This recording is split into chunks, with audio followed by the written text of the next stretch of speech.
Hello everyone, let's continue with the Hindu vocab. The first word is gyration. Gyration का मतलब होता है the act of turning quickly in a circle is gyration. कि घुमाव उसे gyration कहा जाता है. इसका synonym क्या होगा? Spinning. Antonym क्या होगा? Relax. The next one is conglomerate. इसका मतलब होता है large firm made up of several different companies. यानी कि विभिन्न कंपनियों से मिलकर बनी एक बड़ी कंपनी उसे conglomerate कहा जाता है. इसका synonym क्या होगा? Mass. Antonym क्या होगा? Single. The next one is rout. Rout का मतलब होता है to defeat somebody completely, यानी किसी को बुरी तरह हरा देना उसे हम कहते हैं राउट. सिनोनिम क्या होगा इसका? डिबैकल. एंटोनिम क्या होगा इसका? Triumph. The next one is leverage. Leverage का मतलब होता है the ability to influence situation और people so that you can control what happens. देखिए इसका मतलब ये हुआ कि किसी पर्सन की तरफ या किसी सिचुएशन की तरफ ना आपको एक्स्ट्रा एडवांटेज है, ताकि आप उस सिचुएशन को कंट्रोल कर सकते हैं, इन्फ्लुएंस कर सकते हैं, आपको उससे एडवांटेज मिल सकता है, उसे हम लेवरेज कहते हैं. उसको हम लोग हिंदी में क्या कहेंगे? फायदा उठाना. इसका सिनोनिम क्या होगा? इन्फ्लुएंस. एंटोनिम क्या होगा? Powerlessness. Next word is manipulation. इसका मतलब होता है स्किलफुल हैंडलिंग, कंट्रोलिंग और यूजिंग ऑफ समथिंग और समवन, यानी कि चल योजना बनाना. सिनोनिम क्या होगा इसका? डिसीव, यानी कि धोखा देना. एंटोनिम क्या होगा? Natural. Next one is alleging. Alleging का मतलब होता है to say that somebody has done something wrong but without having any proof that this is true, यानी कि बिना प्रमाण के आरोप लगाना उसे एलिजिंग कहा जाता है.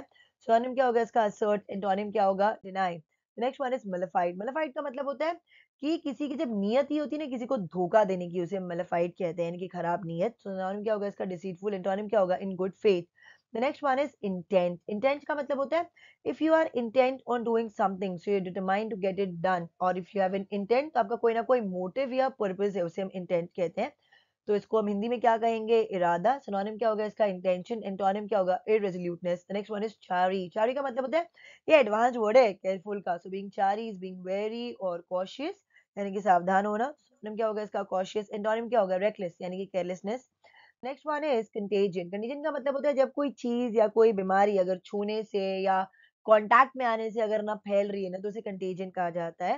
सिनोनिम क्या होगा इसका? इन्फेक्शियस. एंटोनिम क्या होगा? Non infectious. Next one is ailing. Ailing का मतलब होता है to make something less strong, यानी कि पीड़ा, कष्ट, भय आदि की तीव्रता या प्रबलता कम कर देना, उसे हम कहते हैं एलिंग. तो सिनोनिम क्या होगा इसका? लेसन. एंटोनिम क्या होगा? एग्रीवेट.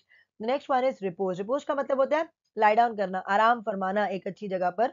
टू लाई डाउन और rest in a particular place, यानी कि स्थान विशेष पर विश्राम करना, उसे हम कहते हैं रिपोज. सिनोनिम क्या होगा इसका? लीजर. एंटोनिम क्या होगा? Wakefulness. The next one is preemptive. See, preemptive is an action made to keep some other action from being taken, यानी कि निवारक. सिनोनिम क्या होगा इसका? प्रिवेंटिव. एंटोनिम क्या होगा? Unprotective. The last one is egregious. इसका मतलब होता है आउटस्टैंडिंगली बैड, शॉकिंग, बहुत ज्यादा गंदा, खराब, उसे एग्रेजियस कहा जाता है. इसका सिनोनिम क्या होगा? अपैलिंग. एंटोनिम क्या होगा? Inoffensive. That's it. Thank you.